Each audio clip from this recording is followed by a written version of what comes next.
em seus lares o programa Quarta Dimensão, redetvm.com.br. A maior e melhor cobertura local. 22 de janeiro de 2016, 17 horas. O salmista nos revela: a misericórdia e a verdade se encontraram, a justiça e a paz se beijaram. Salmo 85, versículo 10. O salmista ensina com estas palavras que não existe verdade fora das vizinhanças da misericórdia, nem paz sem o ósculo da justiça.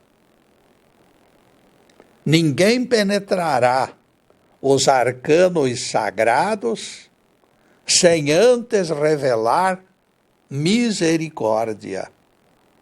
Por quê? Porque o carro não se move adiante dos bois.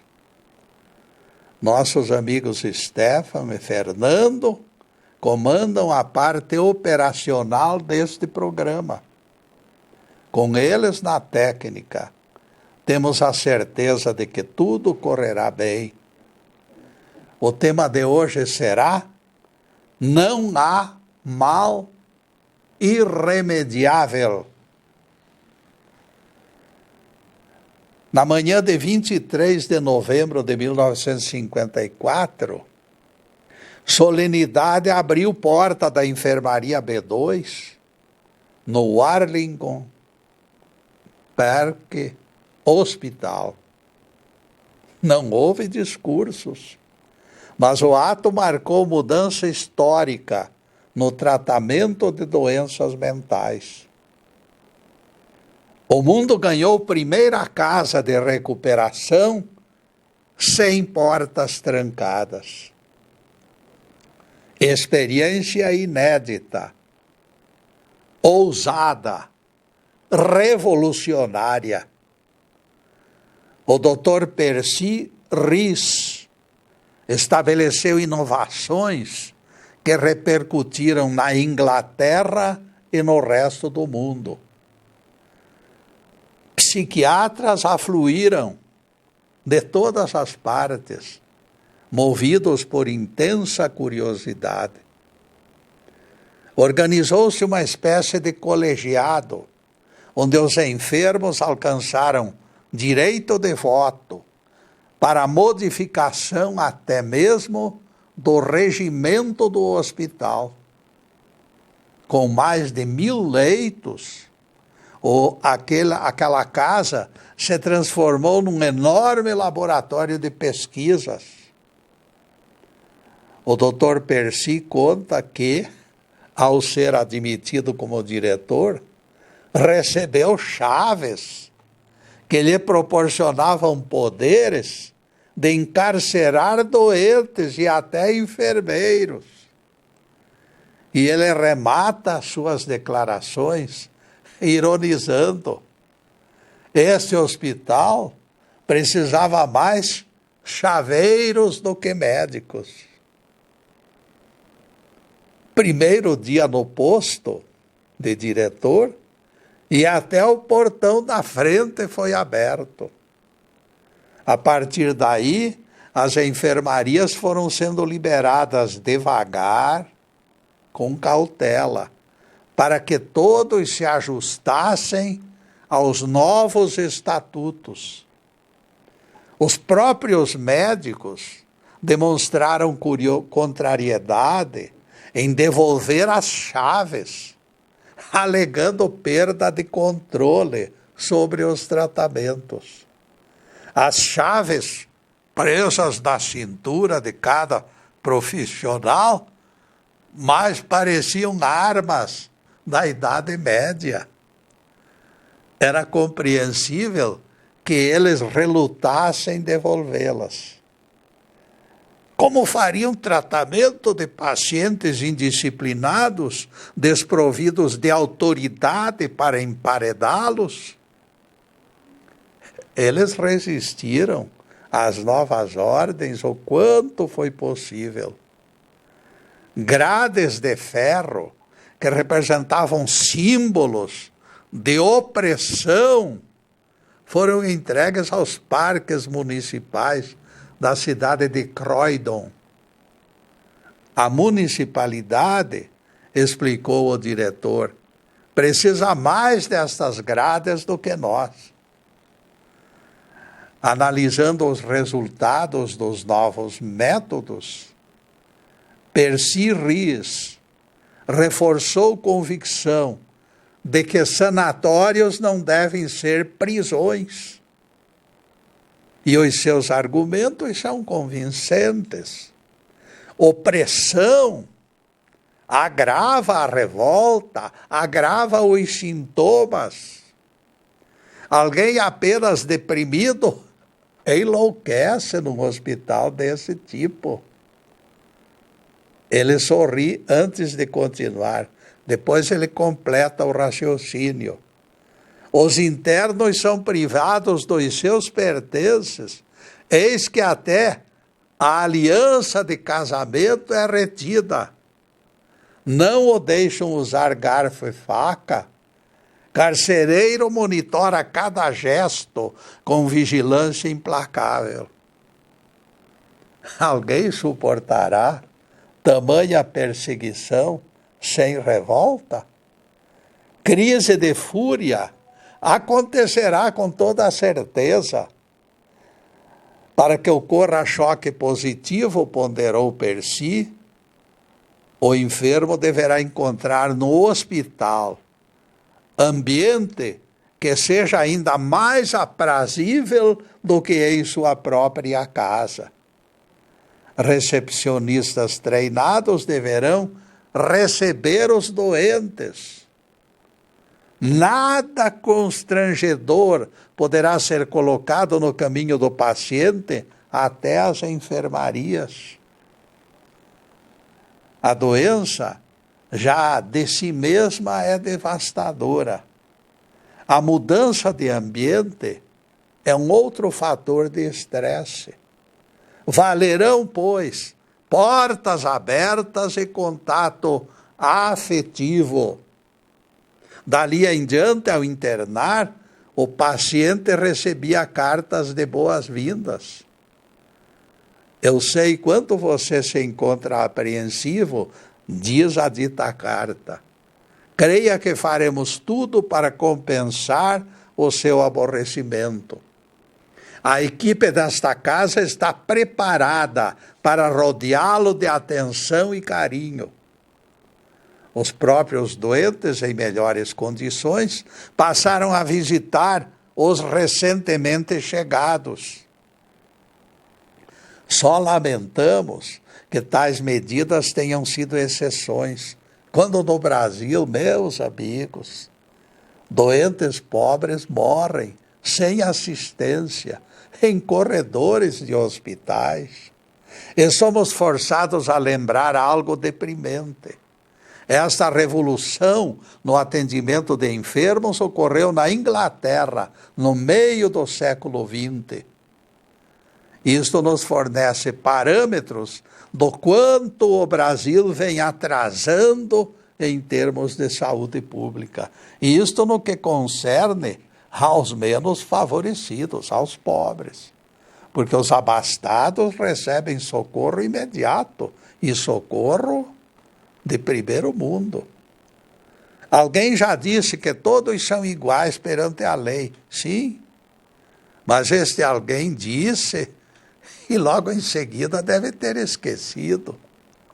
O desejo do mais poderoso é manter o competidor inerme. Por isso elogiamos este médico inglês. Tratamento para desequilíbrio não pode ser causa de estresse. Ele mostrou que tratava pessoas e não feras.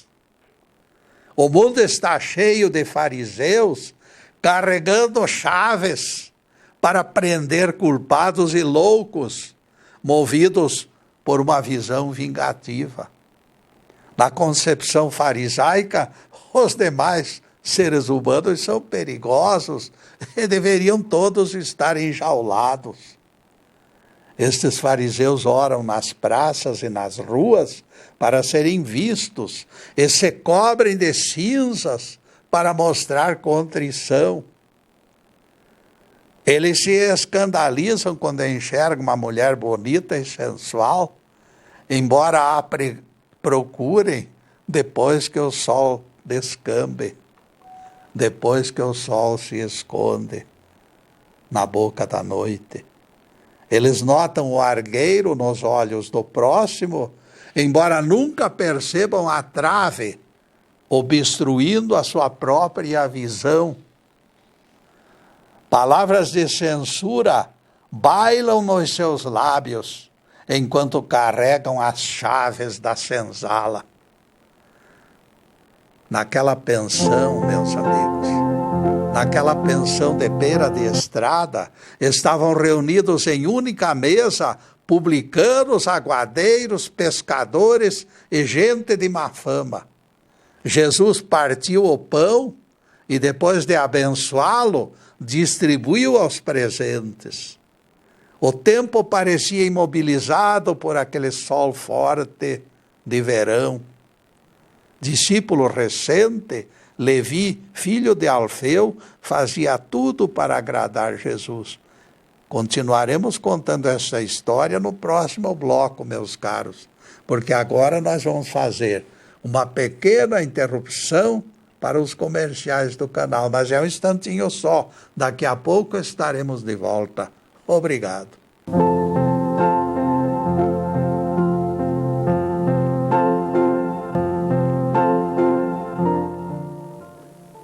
E já estamos no segundo bloco do programa Quarta Dimensão. E por gentileza do Stefan, o nosso site já está na telinha. E nós convidamos vocês para visitá-lo. Obrigado, Stefan. E não esqueçam que o Quarta Dimensão se encontra no YouTube. 40 palestras estão sendo divulgadas. E agora o tema: não há mal irremediável. De repente, naquela reunião que nós começamos ali no bloco anterior, de repente alguns fariseus penetraram a sala e torceram o nariz, manifestando censura. Como pode? Perguntaram eles, escarnecendo.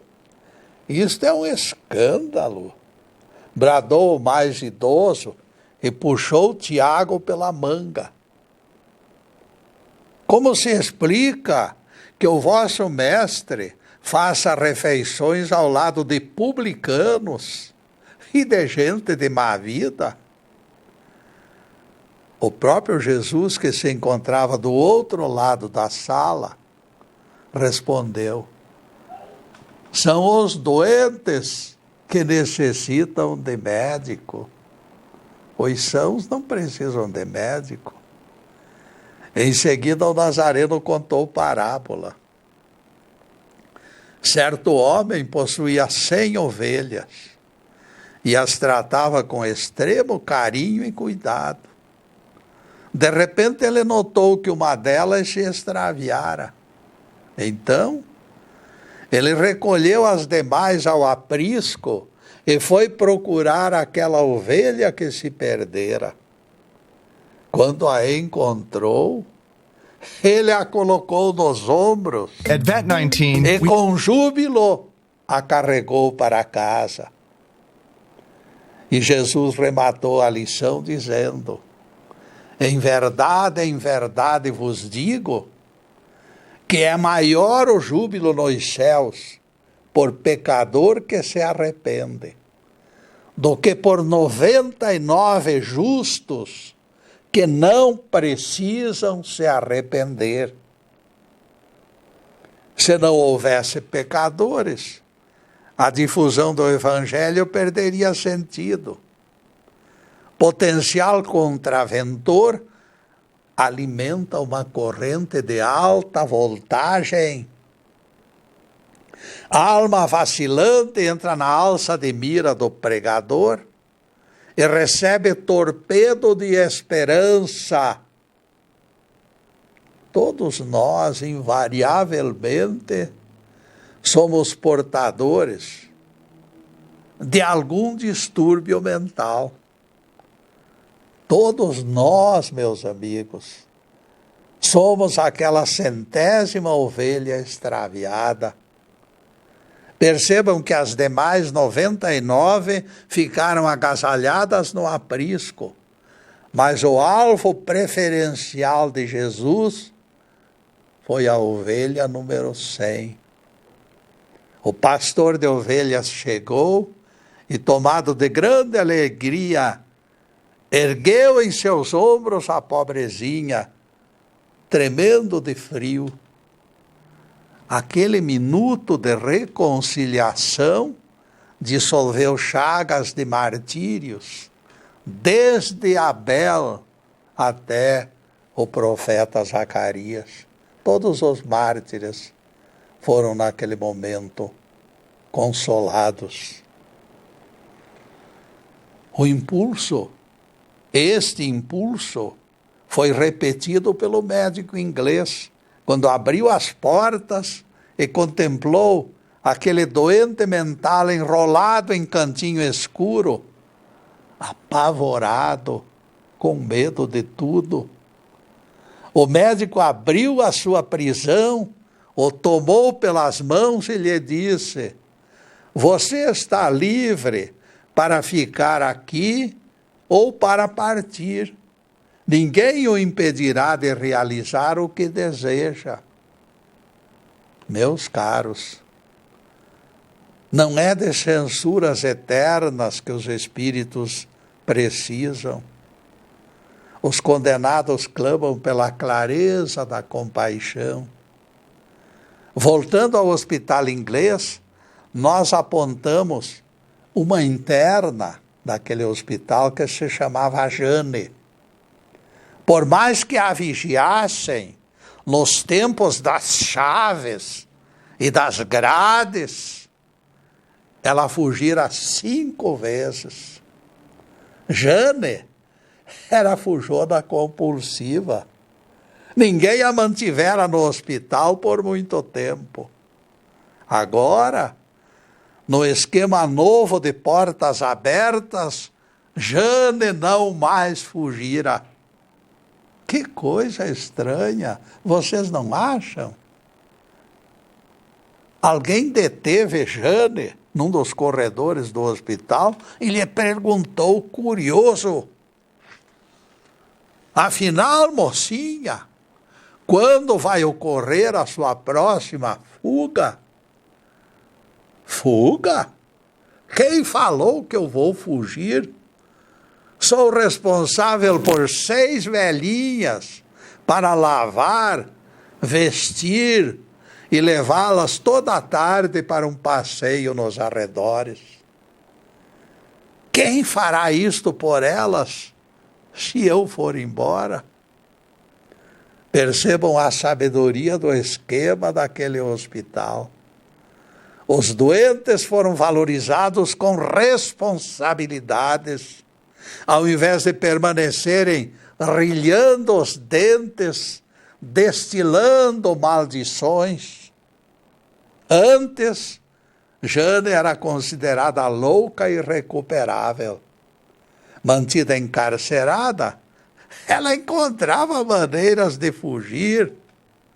Agora, com as portas abertas, ela se aquietara no doce enlevo de socorrer meia dúzia de enfermas que dependiam dela. Jane dera passo decisivo para a cura da sua própria alma. Aquela meia dúzia de irmãzinhas dependia do seu socorro. Ela se considerava alguém responsável e estava feliz, segurando em suas mãos aquela responsabilidade. E nós lembramos palavras do grande mestre. O meu jugo é suave e o meu peso é leve. De repente, o rebelde escuta o som daquela voz maravilhosa do Cristo, concitando a um trabalho que não tem nem peso, que não tem tristeza, que não tem desacertos, um trabalho tranquilo, mas um trabalho proveitoso. E o rebelde, que era rebelde, deixa de sê-lo. O recalcitrante percebe que aquela voz não é uma voz opressora, nem imperativa, nem prepotente, mas singelo convite para o banquete eterno. Mateus encerra o expediente na coletoria. Vejam só, encerra o expediente na coletoria. Ele era publicano, estava ali para recolher impostos. E de repente abandona tudo e segue Jesus. Saulo de Tarso tomba do cavalo na estrada de Damasco.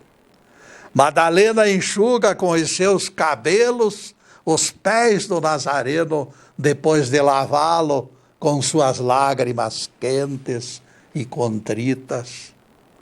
Enquanto brisa sopra sem violência, nuvens de tempestade estarão ausentes. O dia continuará ameno e tranquilo.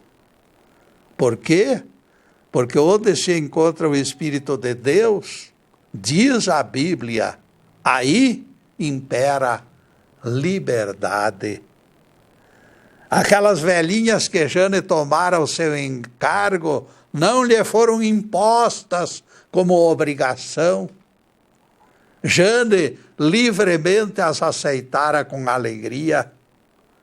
Este é o modelo do jugo citado por Jesus. Não é dever irrevogável, e sim gostosa permuta de bênçãos. Hoje, os religiosos priorizam o lado místico, a liturgia, holocaustos e oferendas. Jesus foi claro na definição da preferência divina. Misericórdia quero e não holocaustos, foi o ensinamento de Jesus, Mateus 9, versículo 13. O que Jane fazia com aquelas velhinhas valia mais do que acender velas. O profeta Oséias já expressava o desejo divino: eu quero misericórdia e não sacrifícios, e o conhecimento de Deus vale mais do que holocaustos. Oséias 6, versículo 6. Não adianta entoar louvores e ao mesmo tempo menosprezar os irmãos. Esta é a mensagem da Bíblia, sem algemas. Suponhamos que alguém me procure sobrecarregado de culpa. Eu não posso desfazer consequências do mal feito, como faz a criança na escola, que se serve da borracha e apaga os erros. Algo, porém, eu posso fazer. Eu posso esclarecer o culpado, por que ele agiu daquela forma. Desde que se encontre deprimido e assustado, recomendarei leitura da parábola do filho pródigo. E aqui, meus caros, nós vamos fazer mais uma pequena interrupção em nosso programa para os comerciais do canal. Mas é um instantinho só. Daqui a pouco estaremos de volta. Obrigado.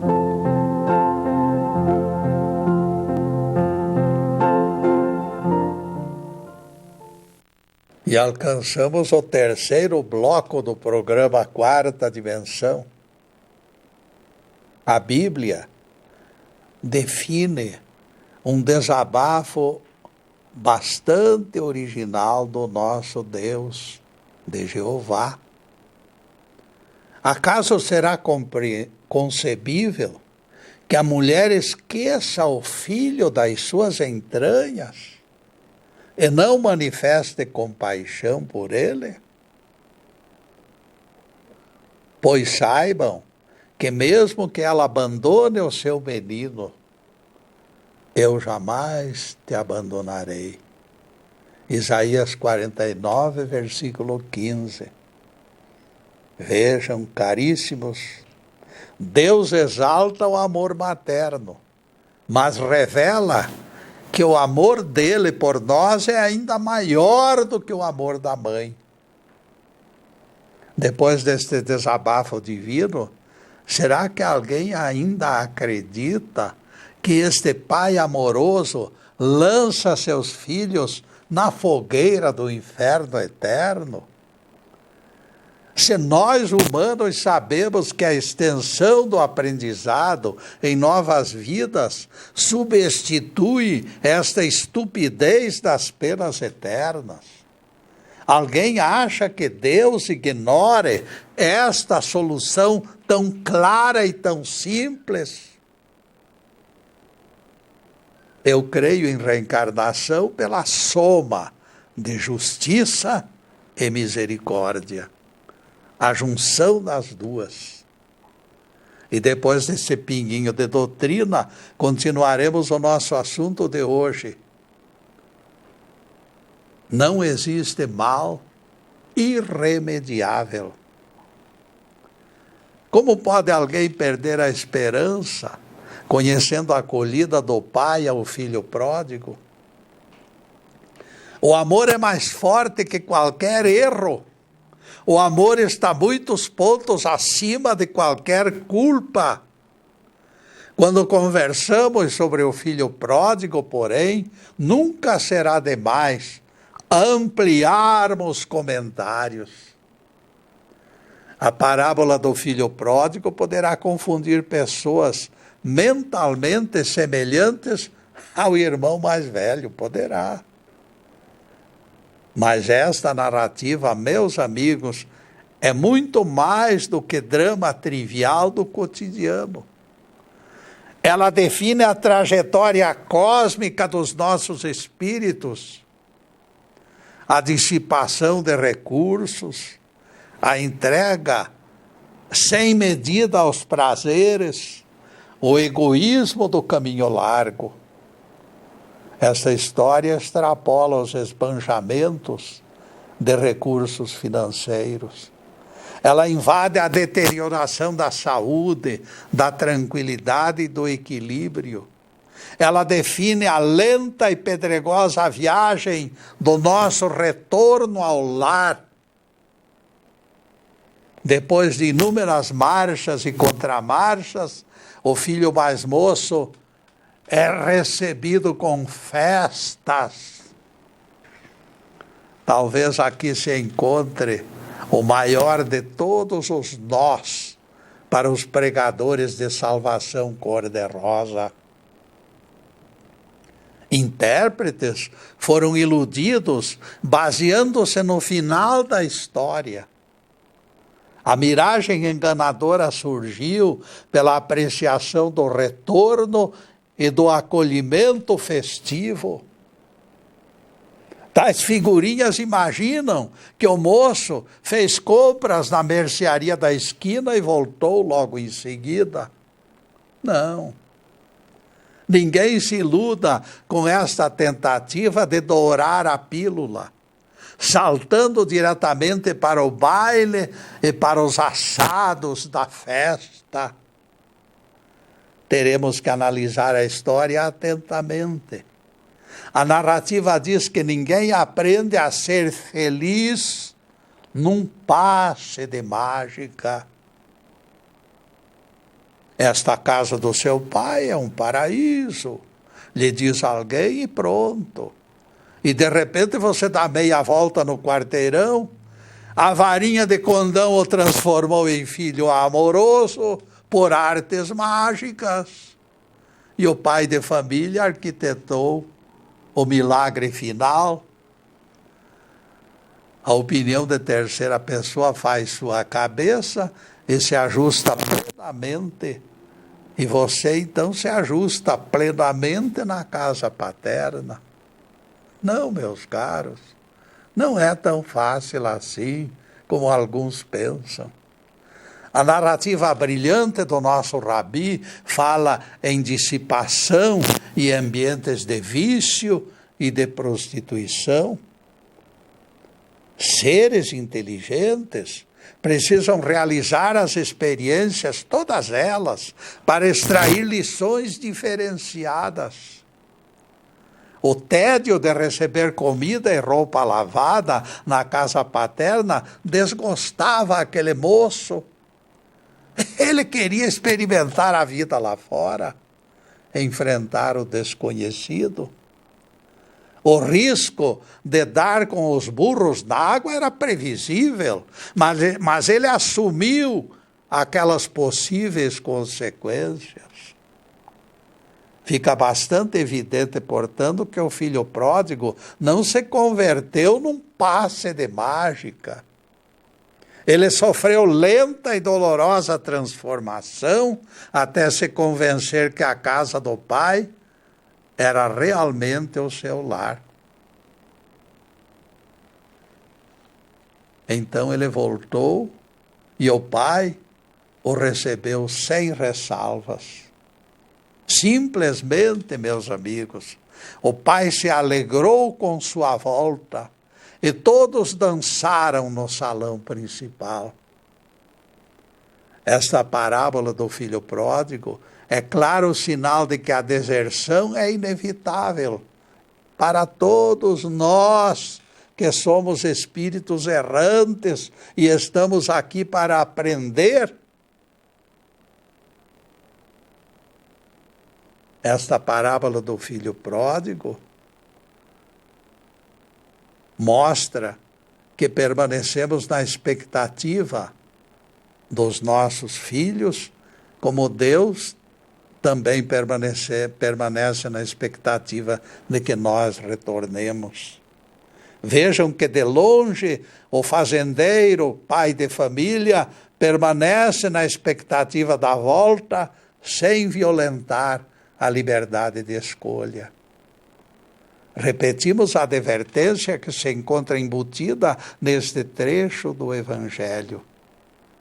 Não vale a pessoa ficar remoendo erros. Não vale. A pessoa tem que encarar a realidade, que é um espírito ignorante que precisa aprender a viver. Não adianta ficar se queixando, eu fiz isto, eu fiz aquilo, eu não presto, eu não valho tostão furado. As lágrimas desabam dos olhos, a pessoa chora e não para de chorar. Nada disto, meus amigos, valerá a pena se nós não aprendermos a lição daquilo que nós fizemos errado. Lamúrias não edificam. Ao contrário, elas retardam o regresso glorioso. O certo será obedecer ao comando da parábola do filho pródigo. Meia volta volver. Retornar ao lugar de onde partiu, com a certeza de que o pai, o dono da fazenda, estará lá no portão, esperando de braços abertos. Com certeza, meus amigos, ele jamais se desligou de você. Como sentinela esperançosa, ele permaneceu a postos. Os olhos do pai mantiveram-se atentos aos seus desvairados projetos, através de olheiros, sem jamais interferir, porém. Livre-arbítrio e responsabilidade pessoal sempre andaram de mãos dadas no caminho do aprendizado. Indulgência pela pessoa do pecador, sim, é necessário ter, mas cobrança inexorável das transgressões. Por quê? Porque cada um receberá segundo as suas obras. Uma jovem casou grávida na época da Segunda Guerra Mundial. O marido, sem consultá-la, se apresentou voluntário e morreu na Batalha de Monte Castelo. Ela foi obrigada a criar o filho sozinha, inconformada. Casou-se pela segunda vez, mas nunca conseguiu perdoar o primeiro marido. A revolta cresceu dentro daquela mulher e ela se transformou numa megera intragável e intratável também. O filho, quando completou 13 anos, deu problemas. Do abismo do inconsciente insatisfeito da mãe, se derramaram miasmas que envenenaram aquela criança desde o ventre. A mulher dividiu com o filho as queixas que dormiam na sua alma e as taças transbordaram. Esta questão mal resolvida perturbou a convivência com o filho e, da mesma forma, com o segundo marido, estragou sua vida. Todos ficaram imantados pelas correntes odiosas. Ela, o filho e o espírito do primeiro marido desabaram no poço da culpa e somente a corda do perdão poderia salvá-los. Alguém poderá dizer, desalentado nesta altura do campeonato, para mal deste tamanho não existe remédio. E nós respondemos com o nosso tema de hoje. Não existe mal, não há mal irremediável. E nesse irremediável, meus caros, nós vamos fazer mais uma pequena interrupção em nosso programa para os comerciais do canal. Mas é um instantinho só. Daqui a pouco estaremos de volta. Obrigado.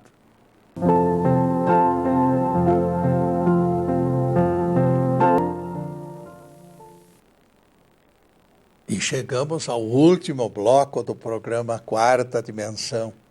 E anotem na agenda. Toda sexta-feira é nosso dia de encontro. Na próxima sexta-feira, 29 de janeiro de 2016, abordaremos outro tema ligado às Escrituras. Carisma é teste, não diploma. Em seguida, os últimos questionamentos sobre o assunto em estudo. Não há mal irremediável. E voltamos à história daquela mulher viúva que casou de novo e não conseguiu conviver. Porque exatamente na fornalha ardente do inconciliável surge a lógica milagrosa da misericórdia. A misericórdia está acima de todas as fórmulas religiosas. Todo o nosso cristianismo se transformaria em cinzas no exato momento em que a misericórdia fosse colocada em segundo plano. Porque ela é o resultado do amor de Deus. A mulher do soldado que morreu na guerra seria a viúva permanente, de sombra maldosa, e o seu mal seria irremediável. Por falta de perdão, ela não alcançaria sossego, nem ela nem seu filho. Para estes casos, a misericórdia foi e sempre será o derradeiro caminho. Misericórdia é a única âncora para esses tormentos considerados sem remédio. A única esperança da infeliz seria dar sumiço naquela carga de frustrações. Onde encontrar embarcação adequada para tanta escória, porém? Exorcizar ressentimento na busca da reconciliação com o passado. Este seria a solução do dilema. E uma voz falou aos ouvidos daquela mulher: bem-aventurados os misericordiosos, porque alcançarão misericórdia. Palavras de Jesus em Mateus 5, versículo 7. A força da misericórdia finalmente desfez a maldição. Ed Cantor, artista famoso do século passado, viveu pobreza na infância. Criado pela avó, Esther Cantrovites, morou em locais insalubres e escuros. Esther subia e descia os 5 andares da casa de cômodos, vendendo quinquilharias de porta em porta, arrecadando tostões. O dinheiro era curto e a comida escassa. Ainda menino, Ed se envolveu em contravenções e trapalhadas. A vovó, porém, sempre o educava com doçura. É menino de ouro, dizia ela. Depois de muita insistência, conseguiu colocá-lo interno numa instituição para crianças carentes. A velhinha não teve tempo de se alegrar. Dizendo-se o único arrimo da avó Esther, Ed conseguiu que riscassem seu nome e tornou inúteis os esforços da avó. Esther nem soube desta burrada do neto. De repente, Ed apareceu com dinheiro no bolso e removeu a avó do porão para o térreo. A pobre velhinha ficou tão feliz com o sucesso do neto que o trazia para a frente da vidraça para que os vizinhos ouvissem beijá-la no rosto. Para ela, aquilo significava triunfo. Instável, ansioso para ganhar dinheiro, Ed se juntou a espetáculo de variedades com cachê prometido de $15 semanais.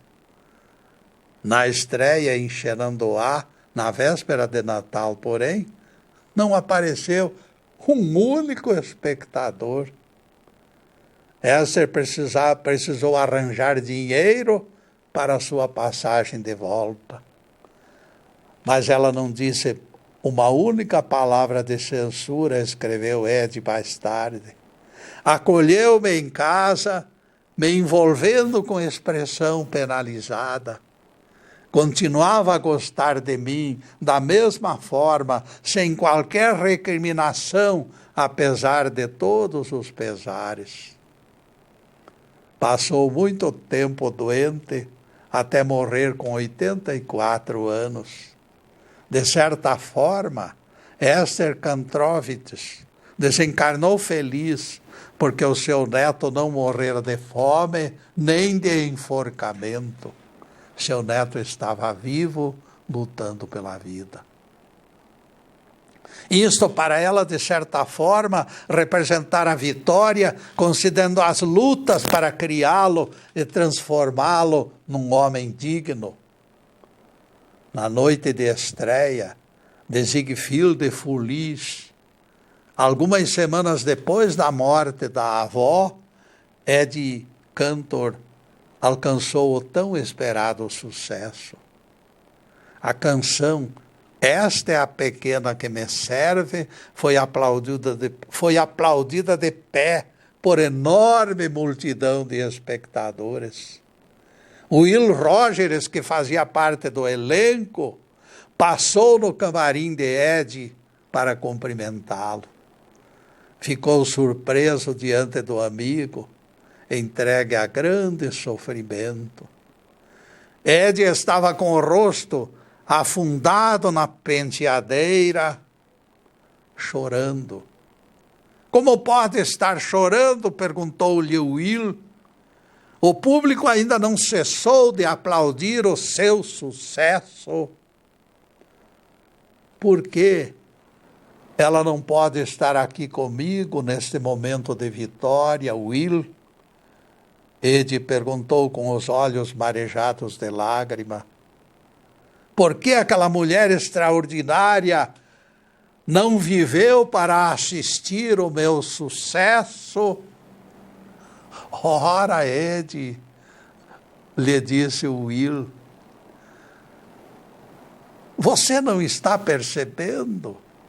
Esther Kantrowitz não deixaria de estar presente. Pode estar certo, meu amigo.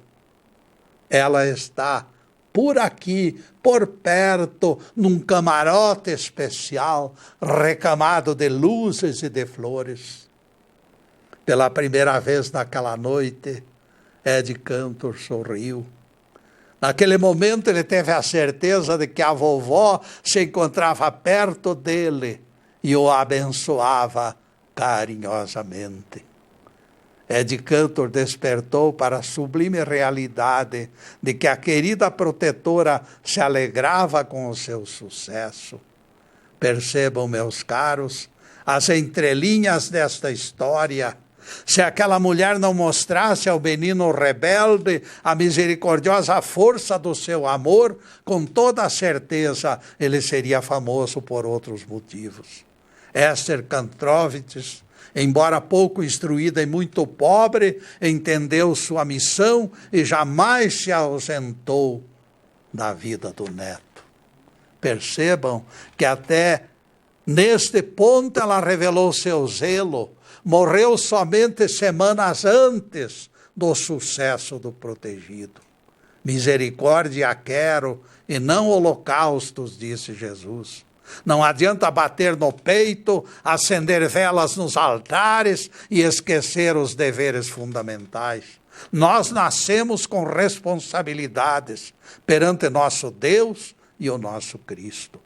Não nos cabe o direito de julgar os outros, mas envolvê-los a todos com a força da misericórdia.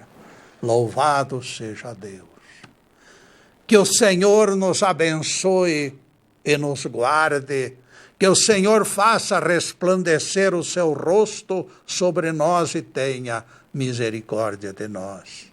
Que o Senhor sobre nós levante o seu rosto e nos dê a paz.